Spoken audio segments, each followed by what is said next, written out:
大水好中国，现在我有冰淇淋，电视送你。Okay, so bye. Tokyo get well. I see you tomorrow. Or maybe I'll see you tonight. I don't know. I'll see you in the morning. Bye. Jesus.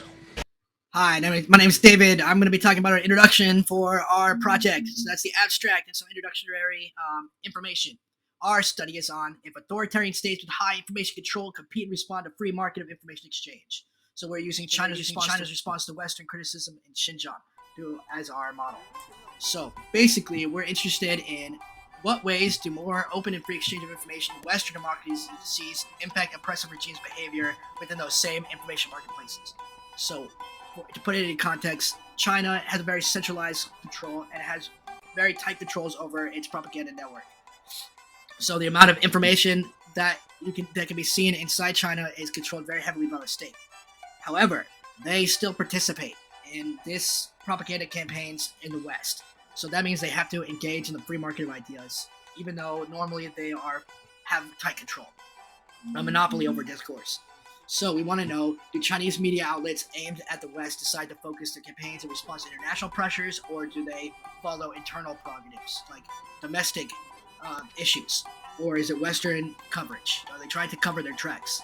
So we use name entity recognition to study 10 years of Facebook posts, which totaled 90,000 total Facebook posts from state-run newspaper People's Daily, which is the official newspaper. It's state-run newspaper that's published in English. And so we are isolating mentions of Xinjiang and Uyghurs, comparing those mentions over time to major Western news coverage of repression in Xinjiang. So we found that in terms of distribution, there are patterns of Xinjiang and Uyghur-centered discourses tended to follow along certain distinct intervals, specifically that the references to Xinjiang and Chinese media follow a pattern of response and cooling off, but with diminishing attention over time. So we had an independent t-test that confirmed a statistical significant difference between the period before and after the major events of Xinjiang news coverage in the West.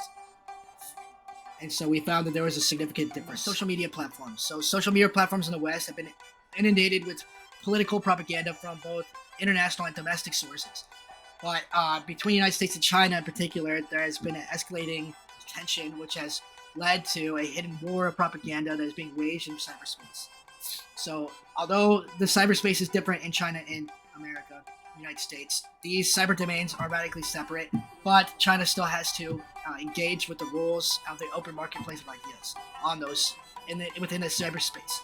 In terms of Xinjiang, there's been previous research done in Xinjiang about the same issue. 2021, Xinjiang all leveraged data collected since 2014 on Facebook and Twitter. So they did it up to 2014, but published in 2021. And they had found cross mentions of Western operating platforms in Twitter, YouTube, and TikTok. So ours is only Facebook. There's Twitter, YouTube, and TikTok, but they looked at everything that focus Chinese propaganda in the West. And so what they found is that the dominant strategy is fringe outlets that have deep relationships with the party. And in America, so these are Western news sources, but they have sympathies, so they are more willing to cooperate with the party's propaganda campaigns. And the other one is that they have Western stooges. So the first one is more just repeating the Chinese official news sources, and the other one is using Western-looking people. And now kind I of like move guerrilla on tactics. to the literary review. So in this part, I divide into two parts. The first one, I want to talk some key themes regarding to the events and the enabling to the variables and the data analysis. And the second part, I want to give you some review of the methodology. So as you can see here, from the mid 2018, a lot of articles regarding to the West attention to the Xinjiang. And as you can see the first event here, the UN criticized China for human rights abuse against the Uyghur Muslim in November 2018. And the second event may make you feel, oh, you guys the reason right now, but not. It's just the CCP claim of the CCP said that it's just the re-education camp for the people, and it's just promoting the mentoring and the physical education. And the third event, very important, that United States enacted the Uyghur Human Rights Policy Act in 2020 to address human rights abuse against the Uyghur Muslim in China's Xinjiang region. And this is the report from the government, and you can see in 2016 in the graph, the birth rate is so low, and some reports said that it's because of the forced sterilization in Xinjiang at that time from the government. And the last part is the scandal of Disney. Disney Mulan in 2020 involved acknowledgement of Chinese government entity in Xinjiang credits, amid reports of human rights abuse against the Uyghur Muslim. And the secondary part, I want to give you some review of the methodology. We will use the name entity recognition in this paper, and we found three research that the author use the same methodology to apply to the research, and it's successful. The first one is from Pereira in 2020. She also used the NER with the relation detection to do some research in the biology. In social science, in 2019, Western and other authors also used the NER to analyze the very large scale information. It's mean the big data to do some research in social sciences. And the third one is the NER can apply with the sentiment analysis.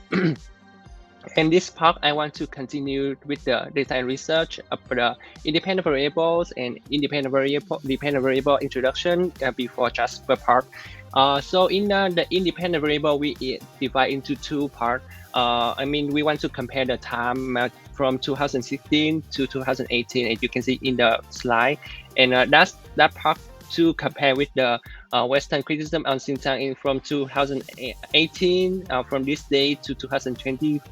One from this day, and the dependent variable is the location share of Xinjiang related entities, and we got inspired from the transport gyros and pen in 2018. And the hypothesis is the location share of Xinjiang related entities went up following Western criticism on Xinjiang. For data and research design, we have 90,000 Facebook posts from the People's Daily taken between 2013 and 2023. We took them from the CrowdTangle API, and the average post has around 86 words. So there's an example of a post on the right, and the cumulative number of articles per year are plotted here on the left. So a total of 90,000 articles. And then, so what kind of analysis will we do? We use named entity recognition. For that, we use the Spacey NER model that's pre-trained. We're trying to calculate the location share. So we have 22 Xinjiang related entities, like all the major cities, divided by all entities in the data times 100. We believe this is more comprehensive than a keyword search because it allows you to track what percentage of location-oriented coverage was actually about a specific location. So how are you dividing and analyzing the data? So first we clean the data, then we run the NER model, we get all the locations, then we calculate the Xinjiang location share, and we plot the data over time, and then we run a t-test between the two periods, so before the criticism started and after the criticism started, to see if it's relevant. We also tested the accuracy of the NER model by manually reviewing 200 labels on our data, and we hit an accuracy of 93%, which I think is fine. So for pre-processing, we delete special tokens such as hashtags because hashtag Xinjiang was not being picked up by the model. We tokenize with the Spacey, with Spacey's tokenizer, and we do not lematize or delete any stop words because NER is actually very context-oriented. So if you delete these things or if you change any words, it might be able to pick up any locations. So for the results, so this is the plot over time. So as you can see, there was a heavy spike in 2014 in terms of Xinjiang location share. That was because there was a lot of unrest in 2014. But if we're looking specifically at the two periods that we're interested in, so period 1, before criticism started, and period 2, after the criticism started. So you can see on the x-axis are the events that we talked about earlier. Then there's been a significant increase in coverage on Xinjiang in period 2. So we also ran a t-test to verify this, right? The period before it started and the period after it started, and the t-test shows that it's significant. It's also very obvious from the slide. So if we look at the specific cities that are mentioned in these articles, so it's mostly just Xinjiang and then the big cities like Urumqi or Kashgar, but there is interestingly also quite some articles about like the Tian Shan Mountains or other beautiful places. So here's an example on the right of one of these posts from March 21. So it just shows like, oh, look at how beautiful Xinjiang is, look at everything that it has to offer.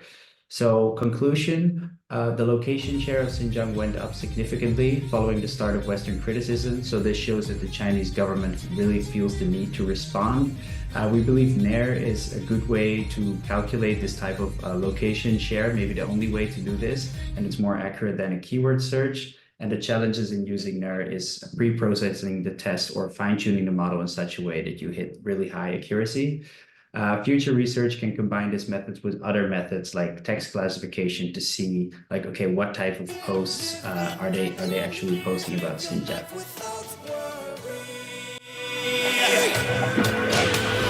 That's a wrap.